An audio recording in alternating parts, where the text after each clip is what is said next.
Hello friends! In this video today, I am breaking down all of the wonderful tools and tech that I use to create and promote my podcast, the Savvy Social Podcast, which happens to be one of the top 100 marketing podcasts on Apple Podcasts. For those of you who are new to the podcast, I actually have a free guide that will help you with getting started with listening, as we have over 200 episodes now, and there's a lot there on specific platforms like LinkedIn and Instagram, overall strategies like creating content. If you're a social media manager, I've got special episodes for you, so check that out. I'll put the link in the description below. And for those of you who are new to the channel, hello, I am Andrea Jones. I'm a social media strategist and I'm super excited to help you grow your business. Make sure you hit subscribe so you get notified of all of my new videos. Let's start off with producing the podcast first. So the gear that I use to produce my podcast, I actually got gifted the Electro Voice RE20 microphone. It is a broadcasting microphone. It's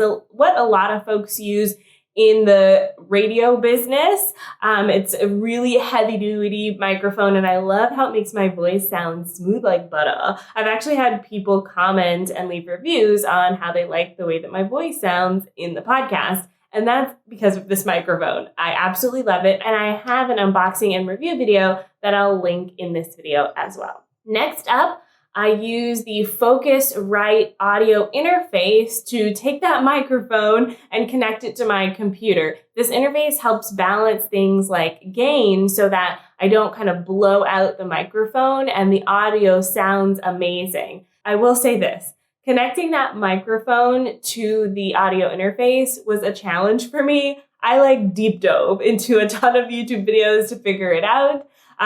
If you want to start off a little bit simpler, you can absolutely do that with a USB mic. The one that I recommend is the Shure MV7 microphone. I've seen a lot of podcasters use this one, and I think it's honestly could be a little bit easier to get things going if you are just starting out. And as you'll know, I also take the podcast episodes and turn them into videos as well. So to record the video, I actually just use the microphone that's built into my computer.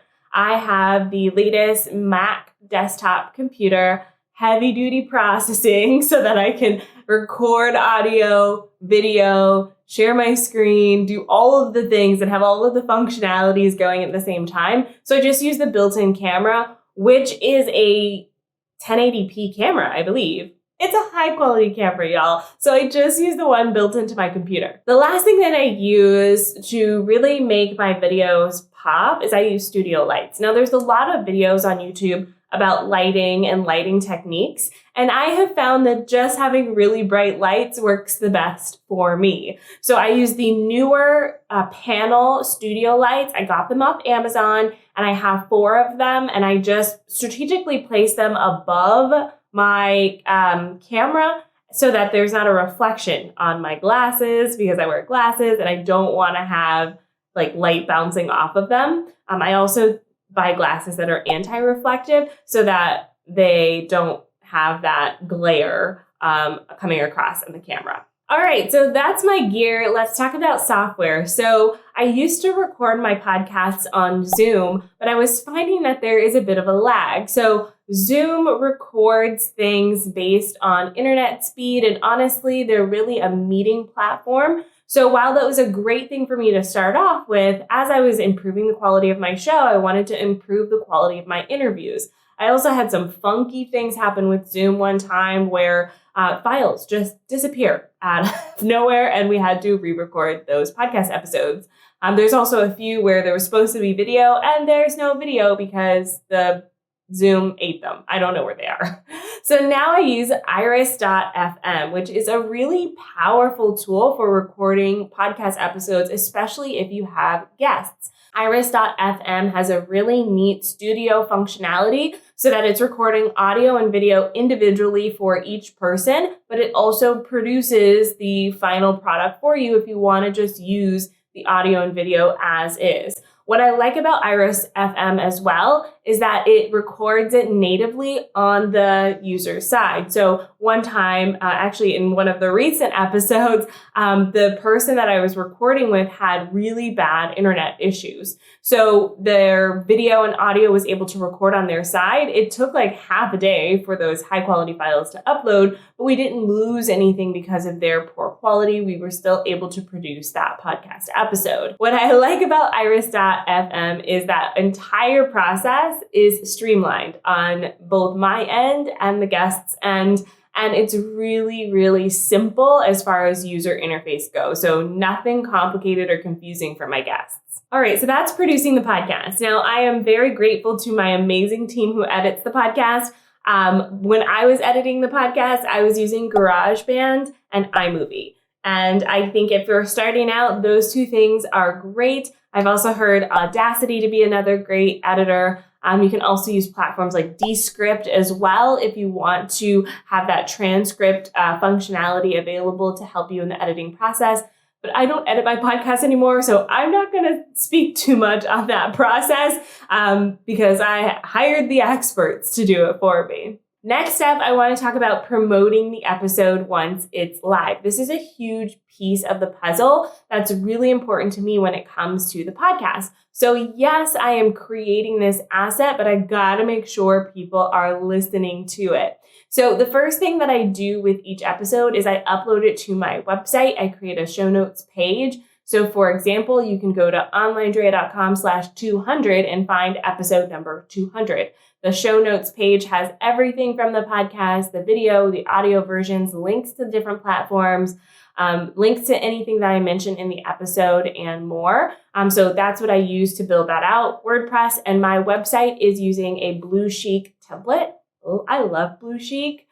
They have such beautiful, gorgeous websites, and I've been using their websites for years. So check them out if you want something kind of feminine and fun. Next up, I email out my podcast to my email list, and I use ConvertKit for email marketing. I just love how simple it is, especially as a creator and someone I don't need like a lot of functionality when it comes to like designing an email. I like it to feel like it's coming from a friend. And so I use ConvertKit for that. I also love how they've really fine-tuned their funnel features over the years and their automations. And so I use ConvertKit for that. But every single week I send out a newsletter, and in that newsletter has my latest podcast episode. Next up, I make sure to share it across all my social media channels. Of course, my amazing editing team gives me video clips to share on social media, so I use those. And then my graphic designer actually uses Canva to create Canva graphics to promote those episodes as well. Y'all know I love Canva. I talk about that a lot. I secretly wish Canva would become a sponsor of some of the stuff that I do, but I will always recommend Canva for those of you who want quick designs that you can use in a pinch. And if you want to edit your own video clips, I recommend a tool called Kapwing. It's something that we use when we have to do like a quick edit, or we need to resize a video or create a social media video asset. I find that their templates are really robust, and you can add in elements as well, like text, graphics, things like that. And their templates are really great as well if you want to quickly post something on social media. Lastly, I use Sendable to schedule out my posts. Y'all know, if you listen to the podcast, Sendable has been a sponsor of the show for years now, and I love using them both for scheduling the posts and analyzing the results after it goes live. So I use Sendable's analytics features to look at things like how many people visited the website from this post, or what is my engagement rate? What time of day is best to post these things and that sort of thing. So I use Sendable to manage all of that. So check them out if you want to have a scheduling and analytics tool for promoting your podcast. That's all for today's video. I hope you find it helpful. And if you're starting your own podcast, let me know in the comments below. I'd love to check it out. Comment below this video with the name of your podcast, and I will be back at you soon with another video. Bye for now.